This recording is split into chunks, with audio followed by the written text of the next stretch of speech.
ജീവിതത്തിൽ നിങ്ങൾ ഒരിക്കലെങ്കിലും ചിന്തിച്ചിട്ടുണ്ടോ, എന്തുകൊണ്ടാണ് ചിലർ എളുപ്പത്തിൽ വിജയിക്കുന്നത്, മറ്റു ചിലർ എത്ര ശ്രമിച്ചാലും മുന്നോട്ടു പോകാൻ കഴിയാത്തത്?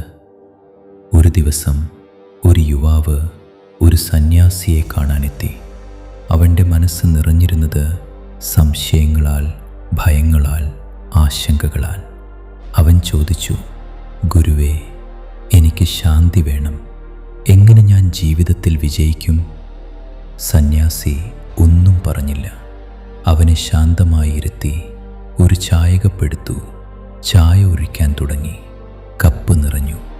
പക്ഷേ അവൻ നിർത്തിയില്ല. ചായ കപ്പ് നിറഞ്ഞ് പുറത്തേക്ക് ഒഴുകാൻ തുടങ്ങി. യുവാവ് ആശ്ചര്യത്തോടെ പറഞ്ഞു, ഗുരുവേ, കപ്പ് നിറഞ്ഞു, ഇനി ഒഴുക്കണ്ട. സന്യാസി പുഞ്ചിരിച്ചു.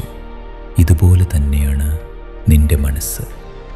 ഇത് ഇതിനകം തന്നെ ചിന്തകളാൽ നിറഞ്ഞിരിക്കുന്നു. പുതിയ കാര്യങ്ങൾ പഠിക്കാനും ജീവിതത്തിൽ വളരാനും ആദ്യം ഈ നിറഞ്ഞ കപ്പ് ഒഴിച്ചു കളയണം. അപ്പോൾ യുവാവിന് മനസ്സിലായി, പ്രശ്നം ലോകത്തിലല്ല, പ്രശ്നം അവൻ്റെ ഉള്ളിൽ തന്നെയാണ്. അവൻ ഭയം വിട്ടു, സംശയം വിട്ടു, നെഗറ്റീവ് ചിന്തകളെല്ലാം വിട്ടിട്ടു. പുതിയ മനസ്സോടെ ഒരു പുതിയ ജീവിതം ആരംഭിച്ചു. നിങ്ങളുടെ മനസ്സ് ശൂന്യമാക്കുമ്പോഴാണ് പുതിയ വിജയം അതിൽ നിറയുന്നത്. പഴയ ചിന്തകൾ പിടിച്ചു നിൽക്കുമ്പോൾ പുതിയ ജീവിതം നിങ്ങളിലേക്ക് വരില്ല.